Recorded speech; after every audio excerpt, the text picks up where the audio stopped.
So, linear fusion rifles are the undisputed kings and queens of DPS in a raid setting right now. You're kind of trolling if that's not what you're using as your raid DPS weapon. So who wins? There's the super classic Reed's Regret, the thing that made an appearance during VOW and stuck around for quite a bit. There's that somewhat newfangled Cataclysmic with its crazy bait and switch. Then there's the brand new hot off the press Taipan that came out, I believe, this season, which is Season of Plunder, with its brand new Weistinger craftable, able to copy our Reed's Regret style of thing. So who wins? Who's next? You decide. The epic rap battles of history jokes aside, this isn't going to be looking solely at damage numbers like I've seen a lot of other videos compare these two. We're going to be talking about the more esoteric things, the more ephemeral things, the more gun-feely things. So why am I even making this video? They're like, Felt, this video has been made 100 times by 100 different channels that have probably done way more effort into their videos than you're going to put into this one. The idea simply came to me because I was doing Master Oryx the other day. As you can see, I am a Kingslayer. Yes, I am in fact flexing on you, random viewer. Please enjoy getting flexed on.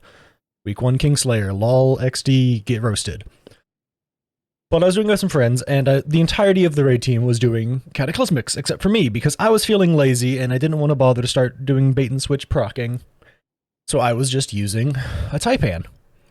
And the few times we wiped, out of either messing up the challenge or just someone did a silly, I noticed that I was on top of damage charts, which is very unusual because I'm typically not on top of damage charts. Typically right in the middle, especially when I'm playing on Warlock, and I'm just kind of vibing there, being very happy to be pulling my own weight. But this time I was actually on top, and it was very surprising to me. And I maybe started thinking about, well, like, what about, why am I doing that? How am I able to get there? Is it because I'm using the Taipan instead? Is it because I'm personally making sure I proc Font of Might for myself and not depending on someone else making me a solar well, or what is it?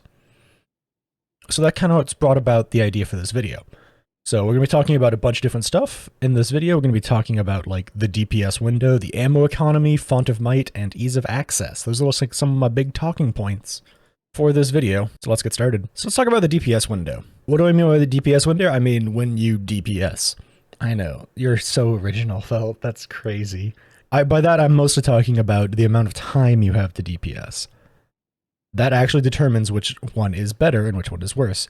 Cataclysmic takes a decent chunk of time to set up bait and switch properly because you have to deal damage with all equipped weapons, and then you shoot one shot with your kata, and then you have a damage boost for, I believe, 10 seconds if you have enhanced. And then you get to use your 4th times, getting off 10 total shots, assuming you don't miss anything, which you shouldn't be, honestly. And then you're goated, you're gaming, you're going crazy out there. Now compare that to your Taipan. Your Taipan is just triple tap firing line. You set up, you ADS, and you spam shots downrange until the thing is dead or your DPS phase is over. Much faster to set up.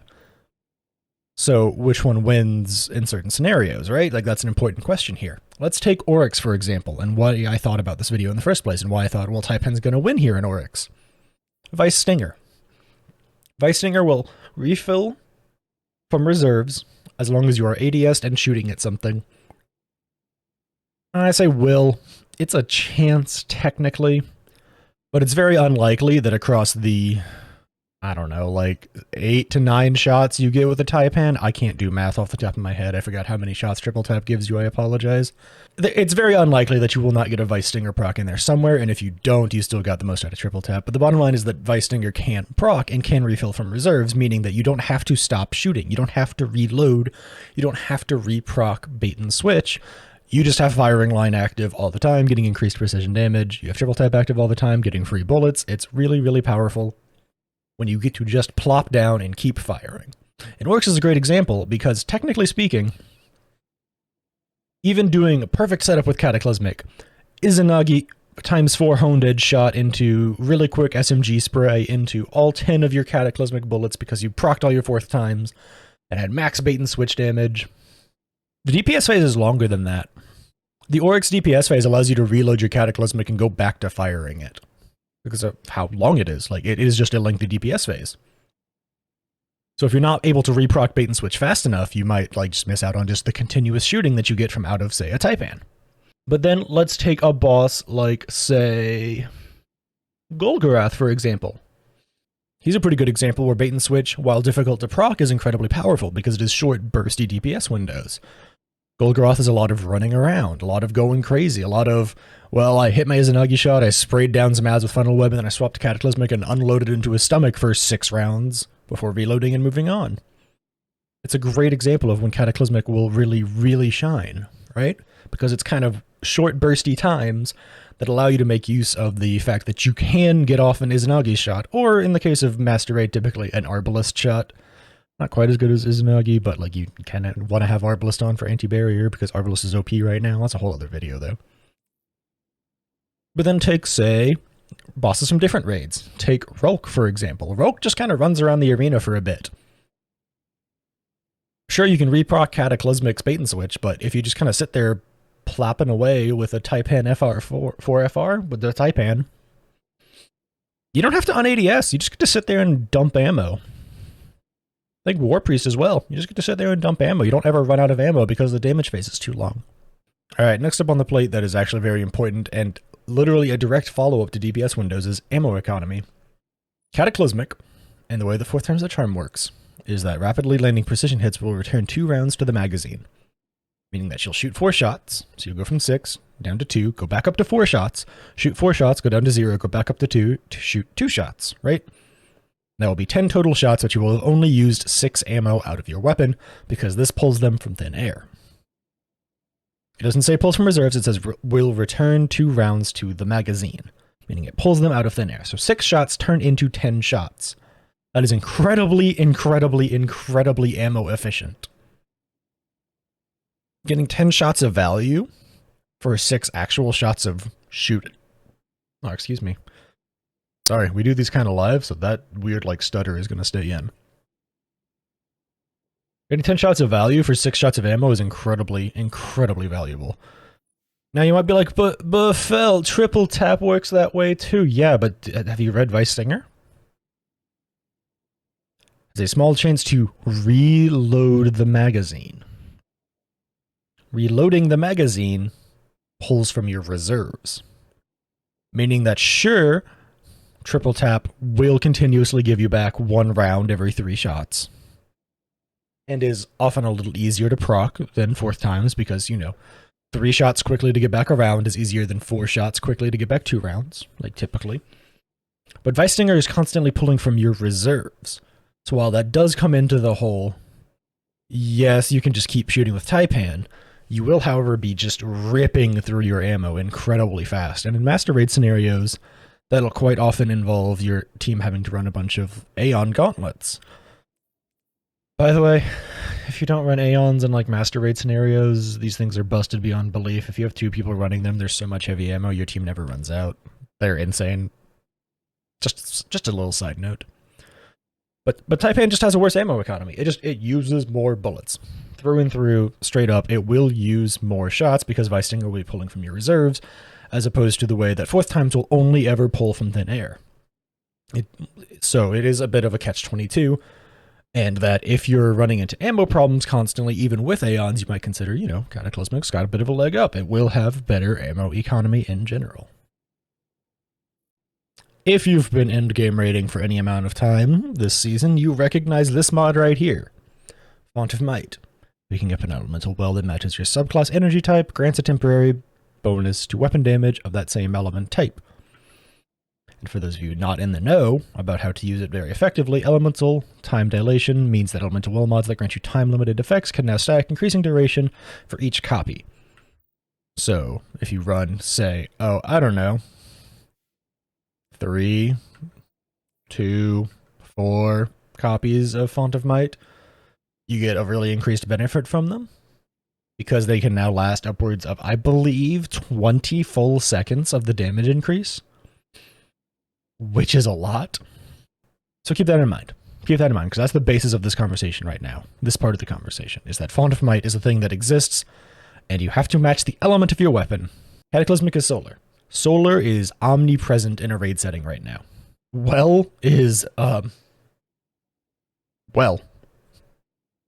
of Radiance is Well of Radiance. It is survivability, it is a damage boost, it is healing, it is insane.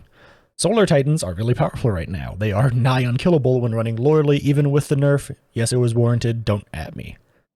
And Solar Hunters have enhanced Golden Gun that they can run starter scales with and get just an absolutely insane amount of burst damage off while making 6 orbs for the team that are pretty sizable orbs.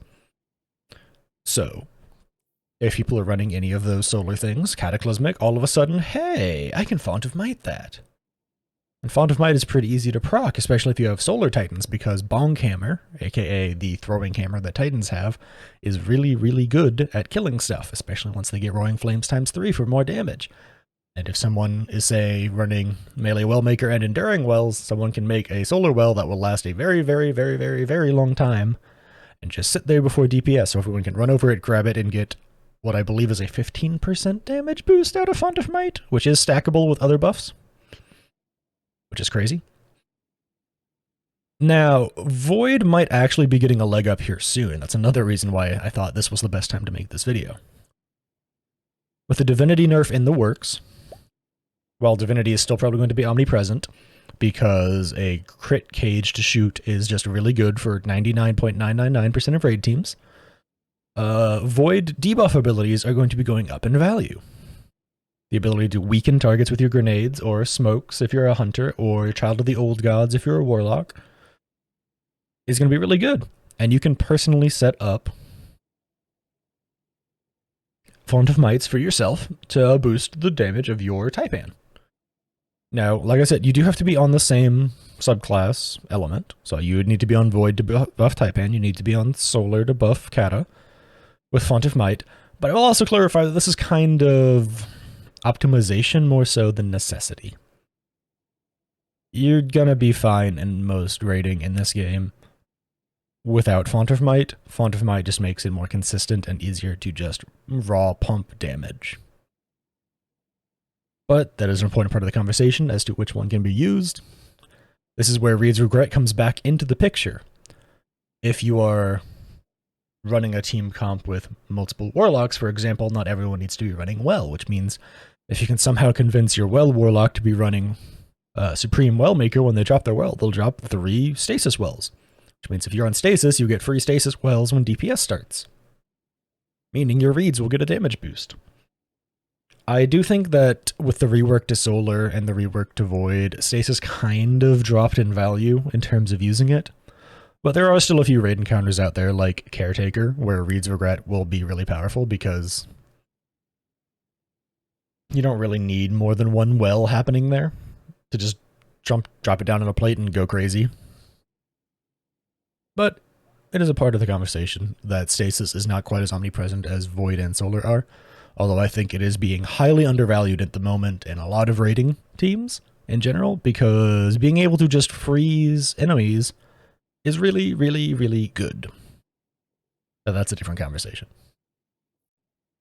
Alright, let's talk about ease of access, and the easiest one to get is Taipan. If you played this season, you kind of got Taipan for free. And Taipan is really easy to craft a usable roll on, because it only needs to be level 8 for triple tap and only level 10 for firing line, the unenhanced version. I will say, enhanced triple tap is level 15 and enhanced firing line is all the way at level 17. That is a little bit higher, but enhanced firing line is just the range at which the firing line buff activates, so it's a little less important. And enhanced triple tap gives you more time to activate triple tap, which isn't very important either. Now, Cataclysmic is the second easiest of these 3 kings and queens to get. However, if you're really unlucky, it will take 5 full weeks, because you will need to go and buy one each week from Vow the Disciple, implying that you never get one and get lucky. However, it could be as fast as, say, 2 weeks would probably be the fastest I can imagine. Because you could buy one each week. If you do the bonus red chest, secret quote-unquote chest for the red border, you might get 2 Cataclysmics in a row, and then you might get a red border Cataclysmic from beating Caretaker. So if you're super, super lucky, it could be as fast as 2 weeks probably, though 4 to 5 weeks is much more realistic. However, for crafting it, it is level 13 for 4th times the charm and bait and switch, which is quite high level, and it's 16 for the enhanced version of both of them. However, if you just are, say, AFK grinding at Shuro-Chi, just get it all the way up to 16 and just immediately get enhanced on both of them, to be honest. The increased time on fourth times feels a little more valuable to me than the increased time on triple tap, and extra time on bait and switch is very, very strong. Because it means that you don't really run the risk of running out of your bait and switch timer while activating it. Reed's Regret, well, it's Reed's Regret. I think technically speaking there was a weekend of trials where Saint sold this role of triple tap firing line, but it's really hard to get. I cannot in good faith recommend going out and getting a Reed's Regret with triple tap firing line unless you really, really, really, really love PvP and just are a trials fiend. I got really lucky in the season they reintroduced it. This was my, I believe, third Reed's Regret that I got to drop from focusing in grams. If it wasn't my third one, I probably wasn't going to use it at all, to be completely honest, because, man.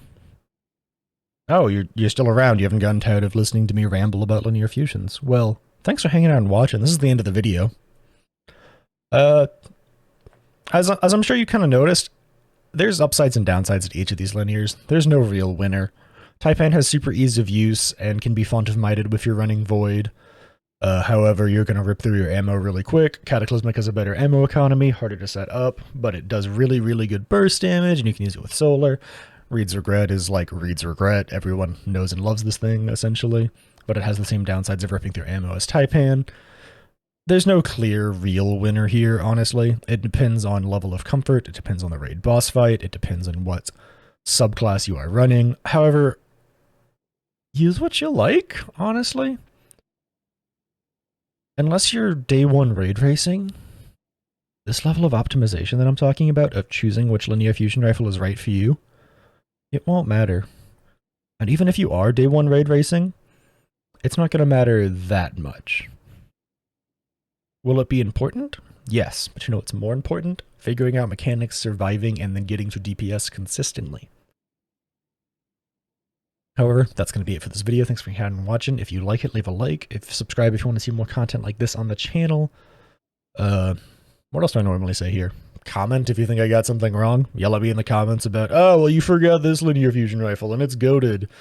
I didn't forget about Storm Chaser. That thing got nerfed to the ground, and we're all very depressed. Either way, thanks for hanging out and watching, and I hope to catch you in the next one.